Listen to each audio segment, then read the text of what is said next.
My 5-year-old twins were relaying the story of the book of Esther to me this past week. They said, Haman wanted to kill all the Jews, but he lost.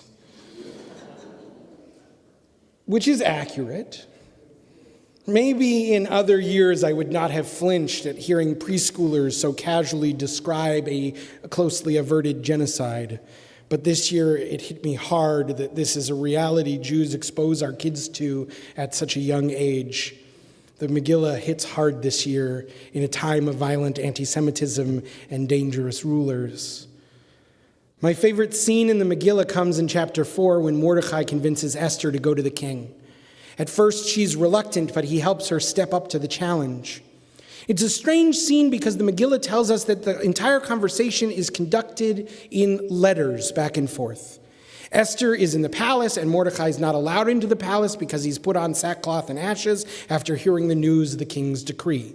So Esther's eunuchs and maidens spend the scene shuttling letters back and forth. Perhaps it's supposed to show us their distance from each other, not just physically, but emotionally. There are dangers and unique perspectives in both being an outsider and being deep on the inside. Through these letters, the uncle and niece move closer together until they see eye to eye. As I thought about what sermon to deliver tonight, I considered what I needed from the book of Esther this year. And the truth is that I need Mordechai's pep talk. I need his words of encouragement and clarity. And so I've written my own midrash. I've expanded the 10 short verses of the conversation from the book of Esther and tried to add a bit more nuance to both their positions. I've asked Laura to play the part of Esther this evening, and she didn't get a lot of time to practice because she found out about this about like an hour ago. So be patient with her. But I hope that Esther and Mordechai's words will inspire you to face whatever in your life needs facing.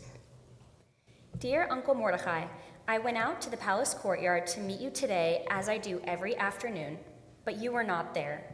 My maidens told me that you had been denied entry into the palace because you had covered yourself in sackcloth and ashes. They say that you've been heard weeping and crying out bitterly outside the palace gate. Please tell me what has happened. I am so worried for you. My darling Esther, have you not heard? Are you really so insulated from the goings-on in our kingdom, from the issues affecting our community, that you are unaware? Go ask your husband, the king, about the decree he has just issued. Uncle, I cannot ask my husband about his decree. All the king's courtiers and the people of the king's provinces know that if any person, man or woman, enters the king's presence in the inner court without having been summoned, that person will be put to death. They live only if the king extends the golden scepter to them. I have not been summoned to the king for the last 30 days. I do not know if he is angry or if he has just grown bored with me. Perhaps he is just distracted with other matters of state, but I fear that if he is not soon reminded of his love for me, my fate will be that of Vashti, or worse. Now please, tell me what is wrong. My dearest niece, it pains me to tell you. The king has issued a decree at Haman's behest that all the Jews of Shushan are to be killed in 12 months' time. The decree reads, all the king's provinces are to destroy, massacre, and exterminate all the Jews, young and old, children and women, on a single day, on the 13th day of the month of Adar, and to plunder our possessions. Haman has vowed to annihilate the Jews of Shushan. And what is worse, I fear that it was I who brought calamity upon our people. Let me explain. A few weeks ago, a message was passed around the court that Haman insisted that everyone at court was to bow down to him. He claimed that as Grand Vizier, all honor that was due to the king was also due to him. Now, as you know, Jewish law forbids me from bowing to any human. We bow only to God. My friends came to me and they begged me to bow. They said, why are you doing this? It's just symbolic. Just do it and you can remain in court. But I stood my ground. To bow to Haman would be to bow before an idol. But now I wonder if maybe I should have swallowed my pride, if God might have understood.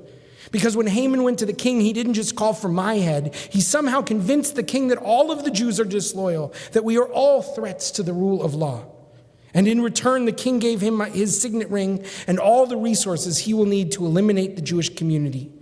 Had it just been me who was affected by my actions, I would accept the consequences of my choices. But now our whole community is condemned to die. Oh God, what have I done? My dear, dear uncle, you must not blame yourself for the actions of that wicked man. There is an ember of hate in his heart, and you neither put it there nor did you fan its flames. It has been burning a long time. To take the actions of one person and use it as an excuse to persecute an entire community is truly evil. But you did not cause this evil. You stood bravely for your beliefs, for what you knew was right. You stood up for your values. What fault could I find in that? But you are right that this decree will certainly be the end of Persia's Jews. Is there anything that can be done? Perhaps you could seek an audience with the king. You did save his life a few months back when you exposed that plot to kill him.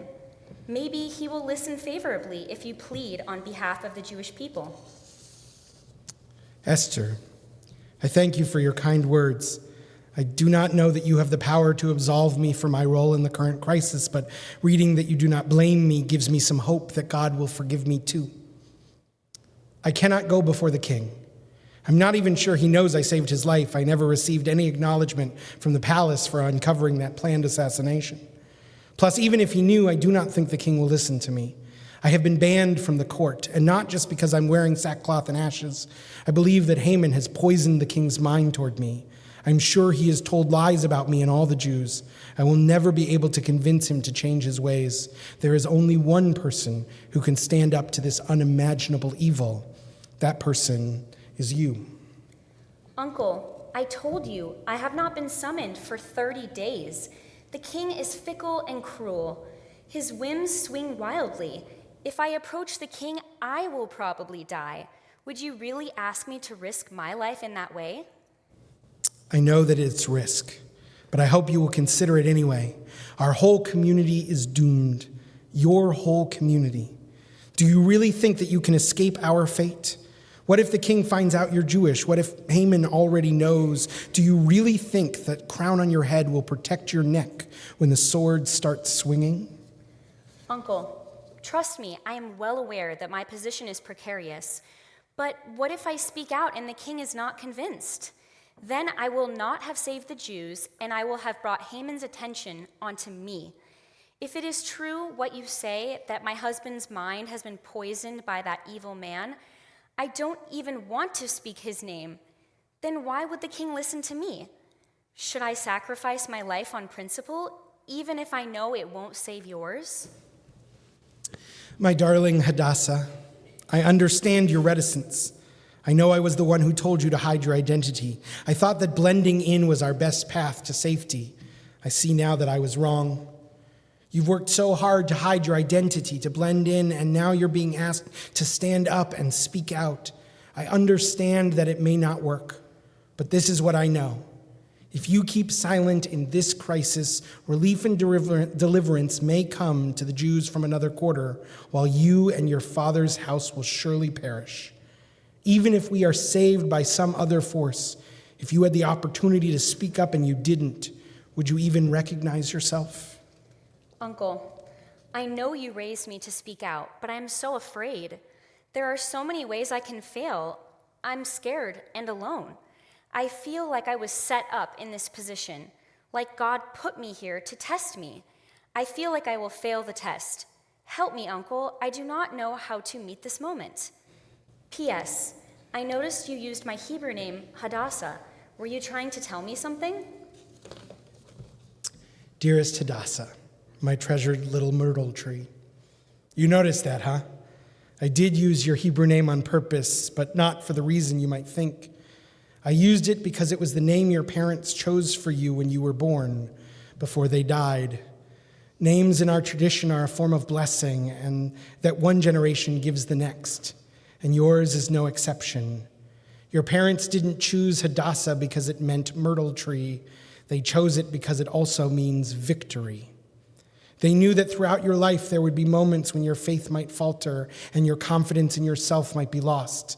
And somehow they knew that even if they couldn't be there to bolster you, their blessing could. You were victorious before you even knew it. You say that God is testing you, but I see it differently. Perhaps you have attained your royal position for just this moment. Perhaps God worked to make you queen because of all of us. You are the one who will be able to face the fear and march into that room and tell the king to save us and be victorious. I believe that you were made for just this moment. You have every reason to be afraid, but don't forget you also have every reason to hope. My brave Uncle Mordechai, I remember you telling me once what your name meant, warrior. Thank you for giving me some of your bravery. I will try to believe you when you say that I was made for this moment, but I am still terrified. Any advice? One thing I have always admired about you is that you are very intentional about what you do. You are a planner, and your plans usually work out. Don't go to the king right away. Take 3 days to prepare yourself spiritually, fast and meditate and pray. Perhaps in that time, some strategy will develop in your mind to help the king see that you and the rest of our people see us in the fullness of our humanity. Just remember that you are not alone. The whole community is praying for you. All right, Uncle. I'll do as you say, but I need you there with me. I know you cannot be there in person, but if my parents can be with me in my name, my community can be with me in spirit. Go tell all of the Jews of Shushan to fast with me these next 3 days. God willing, I will feel the power of their prayers and they will bolster mine. Then I will go to see the king. If I perish, I perish. But I will have tried and I will not have given up my voice. Thank you, Uncle, for helping me find my courage. I pray that I and we will be victorious. Shabbat Shalom.